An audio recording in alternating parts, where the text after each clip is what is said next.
Ang lindol ay hindi maaaring maiwasan ngunit pwedeng paghandaan.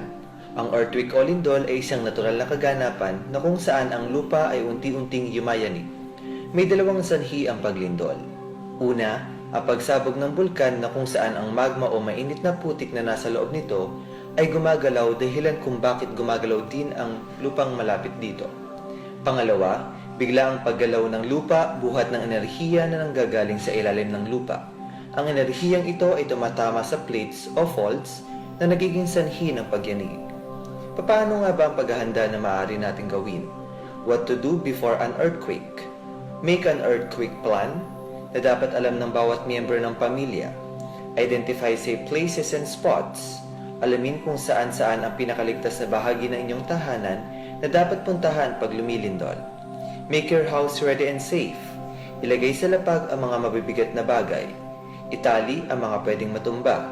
Alamin kung paano ang magsara ng pihitan ng gas ng kalan, tubig at kuryente. Prepare emergency kits na mayroong flashlight, radyo na may bagong baterya, first aid kit, maiinom na tubig, di madaling mabulok na ready-to-eat na pagkain. Make a plan where to meet and contact your family after an earthquake. Magtalaga ng lugar na pupuntahan at ng taong tatawagan matapos ang lindol. Learn how to apply first aid. Learn the earthquake plan at your school or workplace. Now, what to do during an earthquake? Stay calm, stay put, do not run. Kung ikaw ay nasa loob ng bahay ay huwag nang lumabas. At kung ikaw ay nasa labas ay huwag nang pumasok. Huwag mataranta at huwag tumakbo. Drop, cover, and hold on. Drop, dumapa sa sahig o lupa. Cover, takpan ang ulo ng inyong kamay at braso. Pumunta sa ilalim ng matibay na mesa o sa tabi ng isang matibay na structure. Hold, humawak sa paa ng mesa upang di madala sa pagyanig. Stay away from windows, mirrors, bookcases, and anything that can fall or break. If possible, immediately turn off the gas, water, and electricity. Do not use elevators kung ikaw ay nasa loob ng building. If outside, avoid being near buildings, walls, trees, posts, and objects that may fall. Stop your vehicle. Ihinto ang sasakyan hanggat di tumitigil ang pagyanig. Huwag magparada sa tabi ng puno o building na maaaring matumba o gumuho. Stay away from overpasses and bridges dahil baka may sira ang mga ito. And what to do after an earthquake? Get your emergency kits and go outside to a safe place. Check for possible wounds or injuries and provide first aid. Expect aftershocks.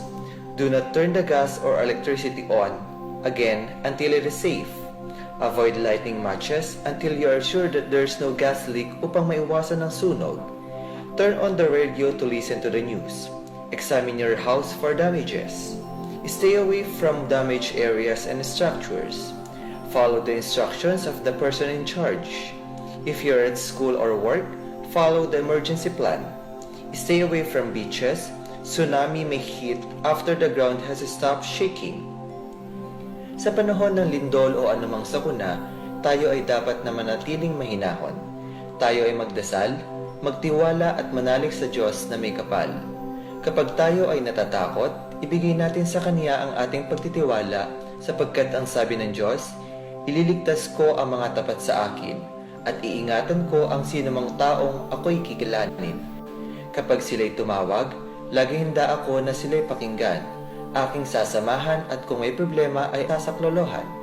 Aking ililigtas at ang bawat isa ay pararangalan. Sila'y bibigyan ko at gagantimpalaan na mahabang buhay at nakatitiyak, tatamuhin nila aking kaligtasan.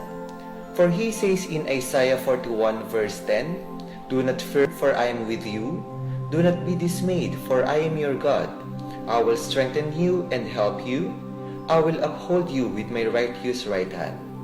Brothers and sisters, let us entrust ourselves into the hands of God. God is powerful over all kinds of calamity and catastrophe.